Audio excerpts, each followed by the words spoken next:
Day Book. I appreciate you being here. Today we're going to start reading Gods and More Gods, my newest book. So I'm not going to waste much time here. There is an intro.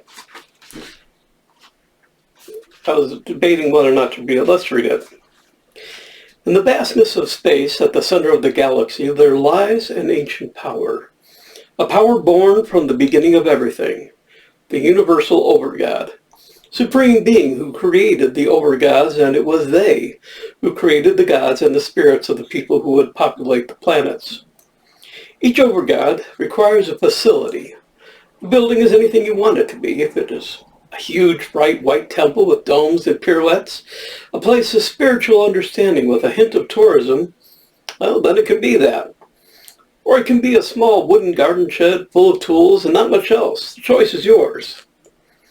But for this timeline and this Earth, Celestial Headquarters is just a square, 4-story building with a small penthouse on the top that houses Fred, the cosmic chieftain of a powerful entity who controls the gods of Earth and the spirits in all of time and space. But Fred has a housemate, his sister Karen, and she wants to return as a cosmic overlord with a prominent role in running the galaxy. However, Earth version 199 has just blown up due to a slight mismanagement by an earlier god of war who basically introduced the art of violence at a stage where mankind didn't even know what fire was. And with the god of greed, mankind was pretty much doomed from then on. Well, the other gods did try and nudge mankind off their destructive path, but they had more important things to do, like pottery classes and cosmic bowling. Now the Earth has come to a violent end, and the gods are blaming each other. Until the heavens are reborn, they relax in the solar bar of the End of Time Club, waiting under the assumption that Fred will just reinstate them when space collapses and the Big Bang starts everything all over again. But with everything on the line, Fred has choices to make. So let's start with chapter 1. We'll read that, and then we'll do chapter 2 on the next reading. Excuse me.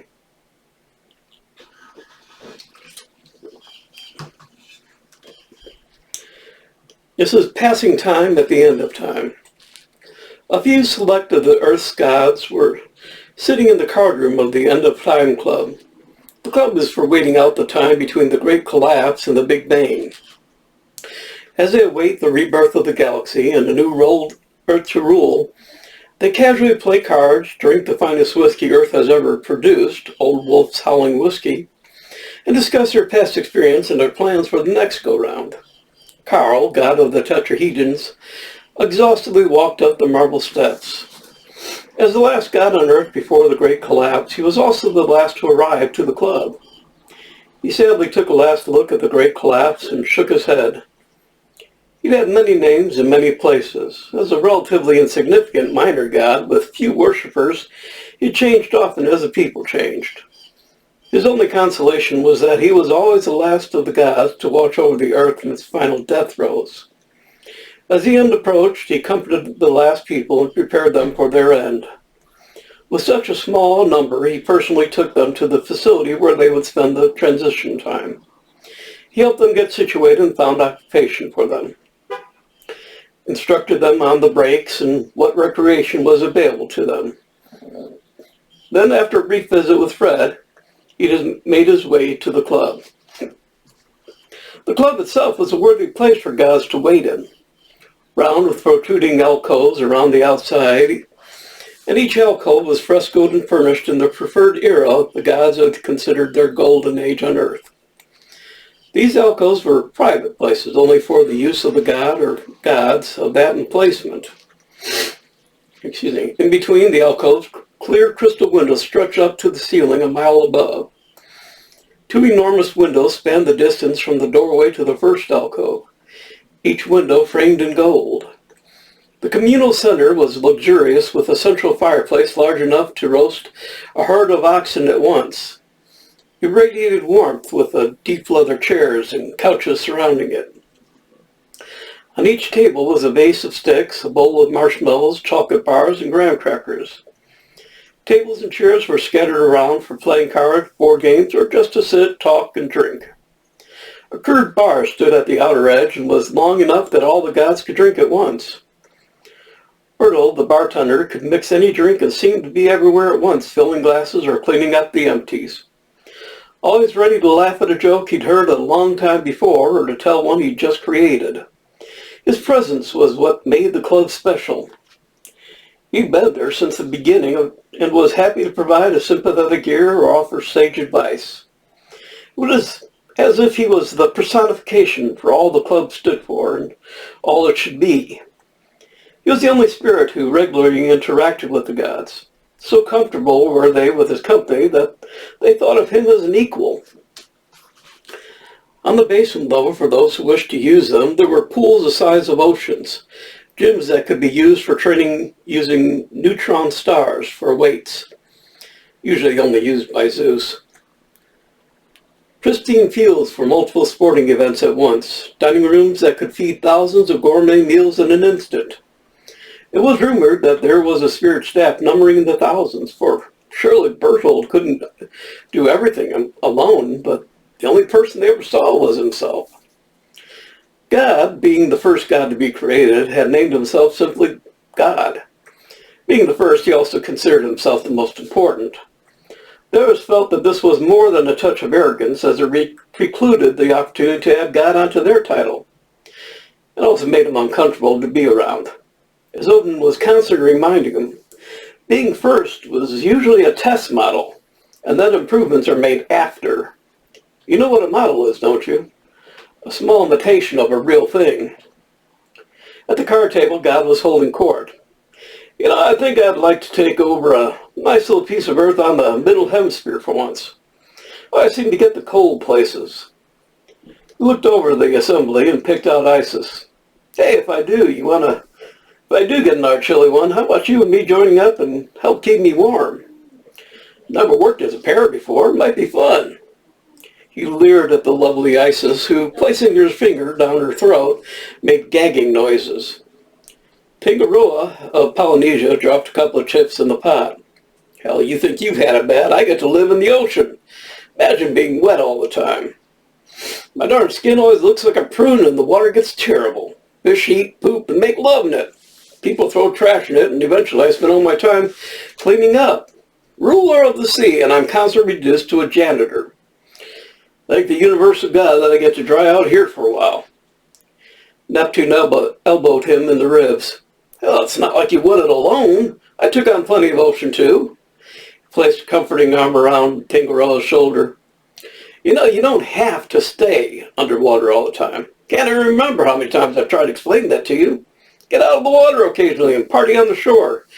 Hell, you don't know what you've been missing. Totec of the Aztecs was holding up the game by looking over every inch of his body and checking his tan. Being a sun god, he had acquired the perfect tan and was constantly checking to see if it hadn't faded. The moment he saw any sign of it, he was off to the sunroom for a booster shot. As he checked out his tan, he was also doing pose downs for the benefit of Ishtar, who had a fondness for muscular men. Odin sent one of his ravens to snatch the mirror. Damn it, man, get over yourself. Either put in a bed or get out. We're trying to keep the pot bubbling. The raven grabbed the mirror and Totec leapt onto the table to try to catch it, kicking cards, whiskey, and chips all over. The other gods slammed their cards down and headed for the lounge. Seated in such comfort as befit their status, they discussed the last iteration of Earth.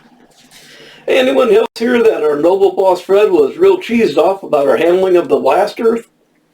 Jupiter sat down with a large whiskey and soda, daintily squeezing lemon slice around the edge. He sipped the drink through pursed lips. Well, that was try 199, including the ones under his sister Karen. No matter what we've tried, we still can't seem to get it right. So yeah, he's kind of teed off about it. I heard his boss has threatened to demote him to janitor at Planet Central. Chuckles spread around the room at the thought of their illustrious boss cleaning the head. Astrius was half sitting, half laying in his chair. Remember that big to-do there was when we failed the first 100 under Kieran? Oh man, she raised a hell of a fuss, especially since they put her brother in her place. Ishtar carefully crossed her legs. She had wonderful legs and wanted to show them off to their best advantage. I heard Fred was trying to figure out what he could do about our constant failing. She ran her fingers through luxurious hair and arched her back to show off a little more cleavage. Odin ogled in appreciation, then with difficulty focused on the conversation. Well, what can he do? We're the only gods Earth's got. We were created by them. Can't do a damn thing about it. Vishu drummed his fingers on the arm of his chair. In his hand was a card from Fred. It had been delivered by one of the spirits who worked in the Hall of Records, a meaningless little groveling entity named Ash. We have to go fill out our application again. Jupiter stretched out his legs on a footstool and chuckled. Same as we do every time. It's just a formality. Don't get your panties in a twist, old boy. Gon leaned forward in his chair and steepled his fingers. Looking judiciously around, he cleared his throat meaningfully. Odin tossed the olive from his martini at him. God's pretense of being the lead god was wearing thin on all of them. They were all equal, and he had no more authority than the lowest of them all. That lowest god was seated in the farthest corner, and though Odin waved at Dionysus, the god of idleness, who was curled up near the fire and smoking a reefer.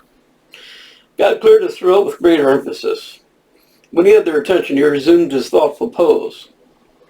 I think we should deliberate regarding the next iteration of the Earth.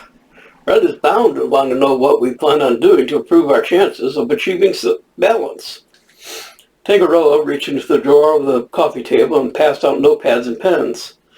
Looking up, pen in hand, he asked the most appropriate question. What kind of balance are we trying to attain? I don't believe it's ever really been fully explained. God blew out his cheeks.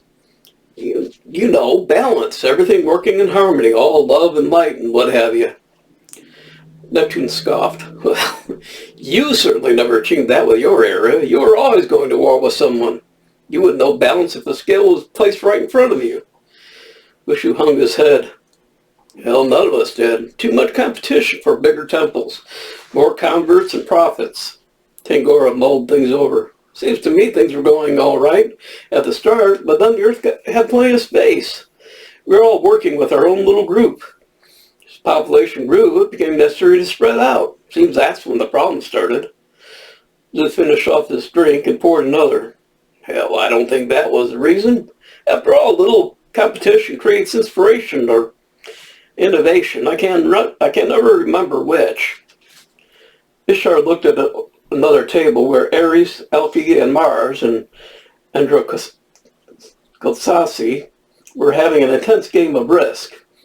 As gods of war, they hung together, never mixing with the other gods and discussing battle plans and strategies. They had arrived late to the party on the previous Earth and immediately set things into high gear. Mars in particular had shown the early humans some of the most devastating weapons ever to be thought up by the mind of a war god. It was through his intervention that the previous Earth had been blown to smithereens. Ishtar pointed surreptitiously in the direction of the war gods. I think things were going fine until those guys joined us. As if in chorus, the four chanted, "We heard that," and made motions as if to engage the rest. Pryor and Pax looked over from the couch on which they had been intimately discussing peace prospects for the new Earth. Discussing them so intimately that Eros himself was getting worked up and looking for a partner of his own. Pryor saw the entire room begin to prepare for battle, with Odin, horn at the ready, prepared to summon his Valkyries. Pryor borrowed the massive joint from Dionysus, and taking a huge drag, blew a calming cloud of smoke over all of them. Having back a roach, which was all that remained from the reefer he had borrowed, he went back to the couch and, laying his head on Pax's leg, allowed his mind to span time and space. Pax angrily held up a middle finger at the group for spoiling what had promised to be a night of passion. Freyr was going to be down for a day at least. Taking a pin from his lapel, Dionysus took a drag. Looking up through a cloud of smoke, he waded into the air. You all should just chill out. Let things flow and don't try and control every little thing. Relax, man. Let people just get on with living their little short lives and just cut in when things go south. Taking another long drag, he folded into Taylor's seat and closed his eyes and meditated. Excuse me.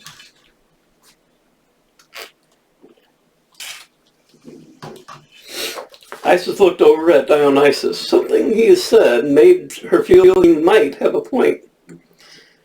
He might be right, you know. Maybe we could work together. She looked over to see God's grin become a leer again and his eyebrows raised platonically, of course. She saw God. God's brow furrowed. So we just let the people do whatever. Is that what you're trying to say? No controls, everyone going about willy-nilly and creating chaos. Hell, if we're gods, we must act like gods. And that means we control. Zeus leaned forward and grabbed God by his beard. Glaring into his eyes, he spat the words out. But it doesn't work, you idiot! The more we control, the more the people leave us. Then we're either out of a job for the rest of the millennium, or we change names and start again. Damn it, man, we've got to get radical. We don't, and Fred gets fired, we're all demoted to undergods. And we'll be spread out across the expanse of eternity cleaning toilets for all the head offices. Look what happened to Pelopsis. He pointed to a huge former deity who was walking around the restroom with a mop and bucket. He failed miserably, and now he's here as one of the spirits and cleaning up after us. Hell, it's humiliating. God shrugged and merely repeated that gods had to act like gods.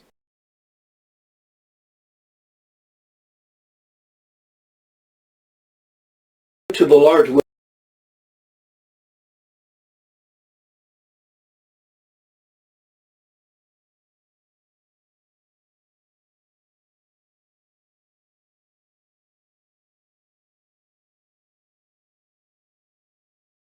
bright new